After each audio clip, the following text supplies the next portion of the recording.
So over to you, Mr. Mwazu. We've had a couple of questions, but I think his screen has possibly frozen. So I will make a start with some of these questions now.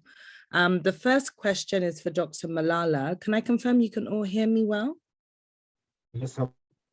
Fantastic. Yes. Fantastic. Thank you so much.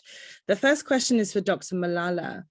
Can you expand on the biases of names and the impact on financial inclusion, please? Yeah. I thank you, Fola, for that interesting question.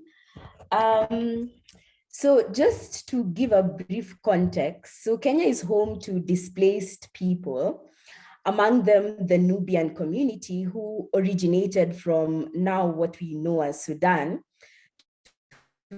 fight in World War I and were resettled to Nairobi by the British colonial empire over 100 years ago.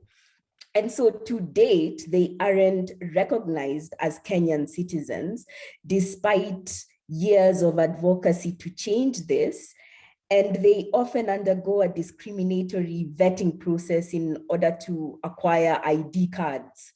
So many don't have birth certificates, which are a necessary customer due diligence requirement. And you sort of see a loop where you need a birth certificate to acquire a national ID card, or you need a national ID card to obtain a birth certificate. So they're always stuck in this revolving discriminatory loop. So you'd think that in theory, a digital ID system should be or lead to inclusion, as there is less need for documentation. However, to obtain a digital ID, ironically, you need proof of your identity, which means that historically discriminated or marginalized people often lack. So I'm not only speaking about displaced persons, I'm also talking about refugees, for instance, and other disconnected communities, but also ethnic biases, because our names often reveal which ethnic community we belong to. And so therefore, when you produce a national identity card, you're able to capture how or rather access that data for political end. So there are theories as to, well, maybe it's me and my trust issues with my government, but a government having access to that information may lead to bad outcomes, in my opinion. And also to bring in the issue of Muslims with typical Muslim names are often subjected to further scrutiny. And so this creates a lot of barriers because we need all these documents to access finance. So I don't know, I'm just hoping for a more nuanced approach, a more contextual approach to identity, whether maybe it's based on communities or I don't know, some innovation, basically. Thank you. Thank you very much, Joy, for a very comprehensive and holistic answer. I think many people are currently distrustful, to use your phrase, of their governments. Mr. Mwazu, are you able to unmute, or would you like me to continue? No, please. Okay. We are okay. We can continue. I think you have done well. The internet is Oh, okay. where I am. So okay, no problem at all. Very sorry. No problem at all. I think we are still on the question and answer session. So do you have any other question that has been posted? I do. So there's a question for Sanjita. I believe it's for Sanjita. Is there a potential for regulatory mismatch when adopted from the US to Bangladesh? So I don't know if you both want to come on and reflect on that. Yes, maybe Sangeeta can go first and then I'll join afterwards. That can be like a whole conference, to be honest. So there, yes. I mean, economically, financially, structurally, US and Bangladesh are like quite the opposite. So what we can do is basically like curate or like design the regulation that actually serve countries like Bangladesh the most.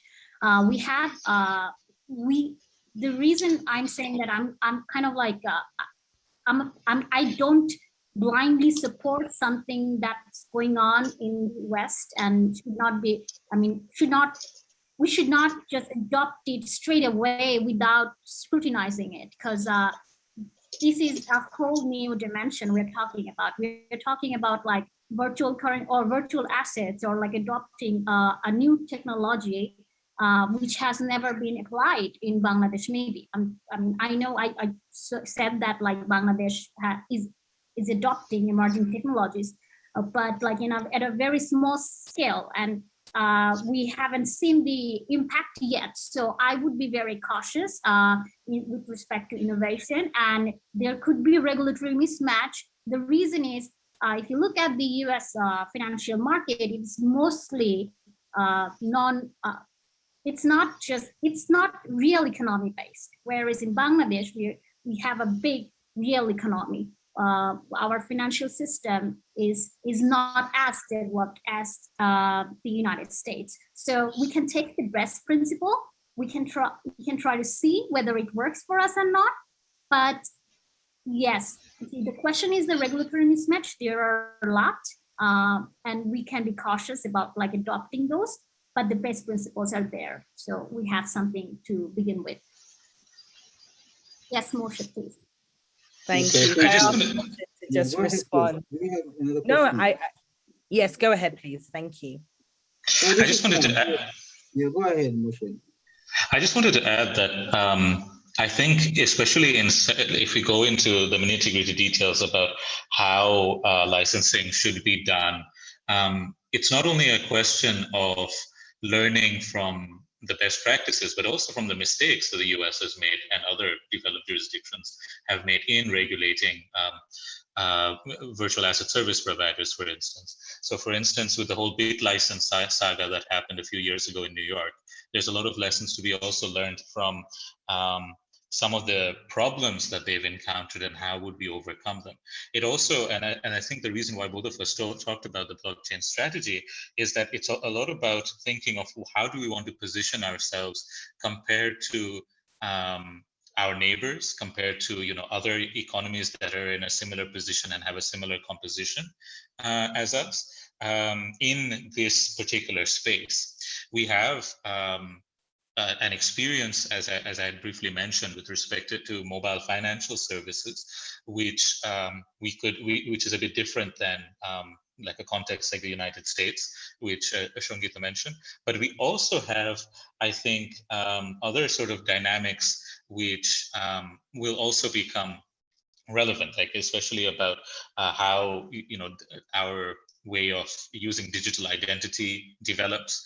I think that just as there is clarity that we need, I think it's also about deciding on how we will position ourselves to then decide that, okay, is it really just the US that we will look at, or will we look at other examples in other parts of the world to draw lessons from and to also learn from previous difficulties that they've encountered in trying to regulate this space. Thank you very much. I will just say a few words. I don't know whether it is right to say it now, or maybe later if we still have some more time. You can guide me, Dr. Fowler. It would be great if you could share this now, because we will bring the session to a close. I know. Thank you very much. Okay, let me just thank the speakers, and they're coming to provide an overarching point from my vantage point of view. The first point I would want to make is for all of us to appreciate that we are in an era of digital evolution, and that evolution is so fast that all of us have to appreciate that it happens in the blink of an eye. And more or less, the changes, the innovation that is going on in the space is beyond what all of us can imagine, and is beyond what all of us can really manage as it is today. So it's very important to appreciate that. Secondly, you also have to see from the responses we've seen from governments, they are very, very skeptical and suspicious of the digital evolution. And in particular, they do not know exactly what is going to happen, particularly with their dominant positions, whether it is in terms of dominant currencies or in terms of even fluidity of finance. Number three is to recognize also so that we have to be very careful because the knowledge finance, and knowledge finance only means that you have to parry it with the level of education and the level of literacy in different countries. So when we are thinking of financial inclusion, when it comes to digital evolution, we should also be thinking of digital exclusion that could happen on the way as we run towards platforms such as blockchain, cryptos, and the rest of that, because we are leaving almost half of the world behind because they almost cannot operate in this landscape. Then the last thing I would say is about financial bubbles. The decentralized finance, as is imagined, is actually creating financial bubbles. And when you create financial bubbles, you create exclusion. And that only means that the more you have digitalized finance, you have to think of a group of people or a group of interests working together and exchanging finance between them. And that means that you've got to break through that ring for you to be able to benefit from the amount of money or the finance that is in that environment.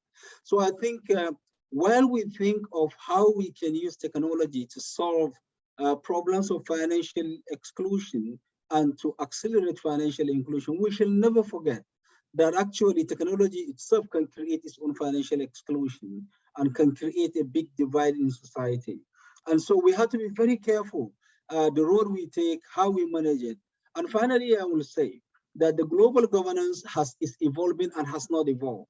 I expect that in the next 10 years, there will be a more comprehensive global governance that will hold all countries to account in a particular way, that will tend to impose itself as governments do, beyond what we expect individuals can do within a bubble.